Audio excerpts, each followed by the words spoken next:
what qualifies someone to get a job in Dubai, either cleaning? Please help me out. Yes, go now aliye Uganda. Obe walala yona jolingo uli yagala kujja mu UAE kunonya mulimu. Yes, changu nyo UAE yemu kunsi ezisingira dalo kubere nyangu nnyo ku nsonga za visa gwe kasitoba ngo inaka sente ko nga no musayi mulamu. Oba wasoma bate wasoma UAE jakwaniriza. Nsaba owulirize kino. Ngenda kuba advising this time round okozesa visit visa. Lwaki sigena ba advising companies ziri Uganda. Companies ziri Uganda sigena gamba nti si ntuufu ezimu na ye problem je balina mukwata passports z'abaana ne muzitereka myezi 5 myezi 6 ngolusi ni contracts temuzina nenga temubabulira mazima. So chengendo ba advising abaganda banga abali eyo. Wetere mu visit visa gwe kanyini wegulire ticket oje Dubai wenonyeza omulimu. Yes, kati ngono agambye cleaning.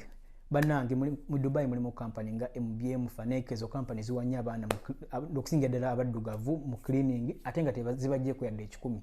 Namwe abave Uganda nga gwe kigendererwa kyo oze kunonya mulimu nenga oze kunonya nengo ina sente ogamba ngenda tukere ngulo omulimu. Temu papa banange ka commission soko kakwado beredako. Okitegeera ka commission soko kakwato berenako osoko ogezesa omukisago.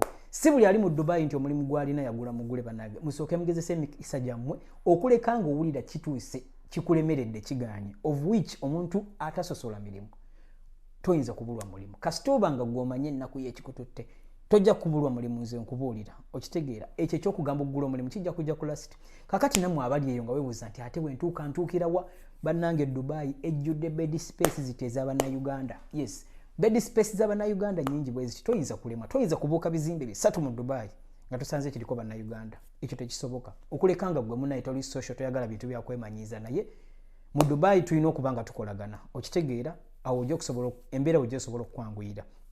Akati tugenda kikola bwe tuti visit visa gwali e Kampala visit tulina package multi-mind tours and travel tulina package tugenda kuguza visit visa y'emyezi 3 tukuguze ticket tukukolere clearance kuyisa ku kisaawe no kupiikinga ne bed space zennyini era tusobola okuyambako okufunira bed space wabula gwe ave Uganda yonna olina okujja ngo okimanyi olina mukoka rent ko akagenda okuwanirira at least myezi 3 mugenda okunonyeza omulimu oberemu koneka upkeep akokulya then ne transportation wano kutambula ngononya omulimu okulya mu Dubai chala isi nyekyo tekikweraliikiriza.